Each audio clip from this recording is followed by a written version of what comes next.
Hour number 2 of our Fantasy Football Today Draftathon here. We got up until midnight, so we're going to switch over after the next hour and take you to our YouTube channel. But please keep those donations coming. We really are trying to raise as much money as we can for the St. Jude Children's Research Hospital. Our goal is $100,000. We may fall a little short tonight. I hope not. But even if we do, we're going to keep the donation page open for as long as we can. And you can donate to stjude.org/FFT. Again, that's stjude.org/FFT. We're north of $50,000. We're approaching $55,000. So we certainly are doing our best to help raise money for St. Jude.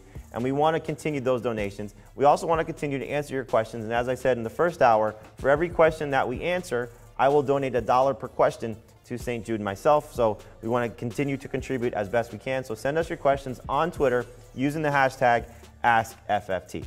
So we had some fun interviews in the first hour. Now we want to dig down deep into a lot of the fantasy stuff that's going to help you get prepared for your upcoming draft. And nobody does a better job with their tiers than this man here, Dave Richards. So you can check out his full tiers at every position on CBSSports.com. You can go back and watch our quarterback and tight end conversation that we had earlier on Wednesday on FFT. And please make sure you check us out with our show every day at noon Eastern, Monday through Friday. But we're going to dive into the running back tiers right now. So let's show you the tiers here that Dave has, and we'll have some conversations around these tiers. And the first question I have for you, Dave, is, are you doing the top guys a little bit of a disservice by making this such a deep tier 1? Because I know the wide receiver tiers, you separate Davante Adams and Tyreek Hill, but this doesn't feel like Christian McCaffrey and Dalvin Cook are getting the service they deserve by being lumped in with some very good players, but they might need to be on a tier by themselves. You can absolutely do that. In fact, I think there is a tier break between Henry and Ezekiel Elliott, even though in most leagues, those are going to be the running backs that you'll see go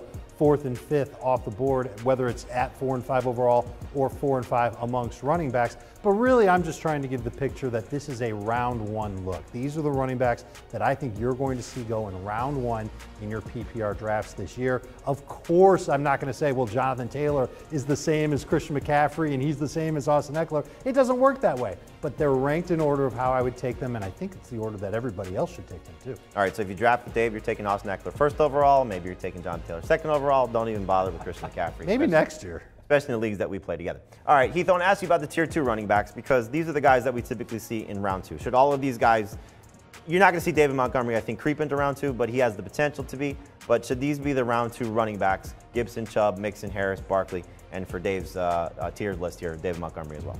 Yeah, I think these are the guys that belong there. I've actually got Joe Mixon at the top of the group, and I've taken him in round 1 in a few drafts. I think you took Antonio Gibson in round 1 in a draft that we just did today. Like, some of these guys will sneak into round 1 in occasional drafts, but these should be the round 2 running backs, and I actually kind of like Montgomery there as well. Whether he's round 2 or not, I think he fits better with this group of running backs than he does with the next group. Fair point. And I think the thing we see with Barkley now, which has been such a big talking point for us, and I know probably every time I send the notes to our producer, Jack Capitordo, and you guys probably see the talking point, oh my God, we're talking about Saquon Barkley again. But he is very polarizing, a guy that started the process as a first-round pick, but because of the uncertainty of when he will actually play, Joe Judge saying that it's not a guarantee he will even be ready for week 1, that's why he's certainly slipped into tier 2 and into the 2nd round of the majority of fantasy leagues.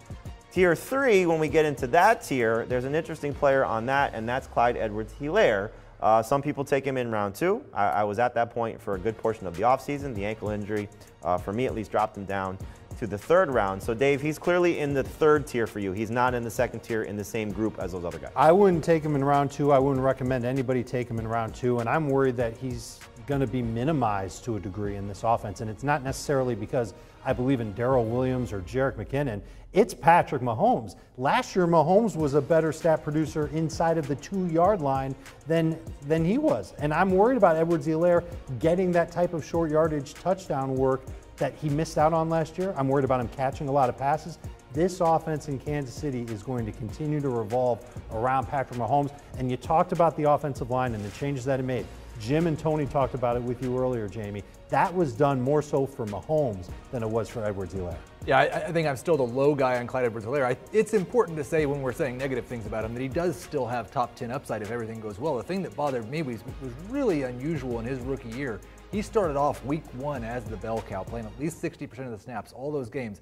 Went about 6 weeks like that, and they said, oh, we need to go get Le'Veon Bell. Look at him, he's looked so good the last 2 years.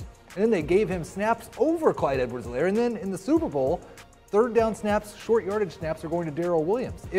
If he is able to earn their trust in those two spots, then he could still be a top 10 running back. But there's a risk that he loses and not earns. The only thing I will push back on, the Super Bowl is coming off the ankle injury. Right. So, I don't know if that's necessarily a good barometer of how he was, and Darrell Williams was so good for them in the 2 previous playoff games against Cleveland and against Buffalo. So I think more of a trust factor in that. But, they were getting blown out. Why would you throw Clyde Edwards-Helaire out there for that situation? So I'm still a little optimistic. Like you said, he does have top 10 upside. I do think that the offensive line was done in part to run the ball better. I don't think it was just to protect Patrick Mahomes. They have to have a little bit more balance on offense and take some pressure off of Mahomes, where he's not throwing sideways off of his back foot and trying to make things happen, try to have some plays in the run game. We know Andy Reid's been very good for running backs, which is why I'm still a little bit excited about Clyde Edwards-Helaire. So you saw the first 3 tiers there. If you want to throw it back up there, Jack, we can just talk some other running backs as well, about some guys maybe that could push their way into the conversation. And 2 in particular, Dave, are Gus Edwards and Damien Harris. We know both of these guys are big winners as a result of what's happened to their situations. Edwards benefiting without J.K. Dobbins, Harris benefiting with Cam Newton now gone. Any consideration to those guys being maybe not tier 3 guys, but close enough that you would consider putting them near Myles Gaskin, near Edwards-Helaire, near the other 2? I've already got Damien Harris in the 4th tier, and Gus is the top running back in the 5th tier. That's in PPR. In non-PPR, they're both going to be in that 3rd and 4th tier. I think that you're going to see them have a chance to earn a ton of rushing yards, not do a lot in the passing game, and there's going to be a split. Both of them are going to share the ball with another running back. We've seen it with the Ravens. They use a second running back. That guy usually gets around 8 to 10 carries per game, and they don't throw the ball to their backs. Damien Harris will work running downs, not passing downs. I'm okay with them as number 2 running backs, but I'm not ready to push them any higher than where I've got them. In full PPR, I would agree with that. It's hard for me to get them into that tier 3. You know who I would say needs to be in tier 3 in PPR? DeAndre Swift. Maybe I have to wait until the next screen to talk about DeAndre Swift, but I think you look at the guys in that tier 3, and you can easily see they have top 10, top 12 upside in PPR because they be very involved in the passing game. They're talented.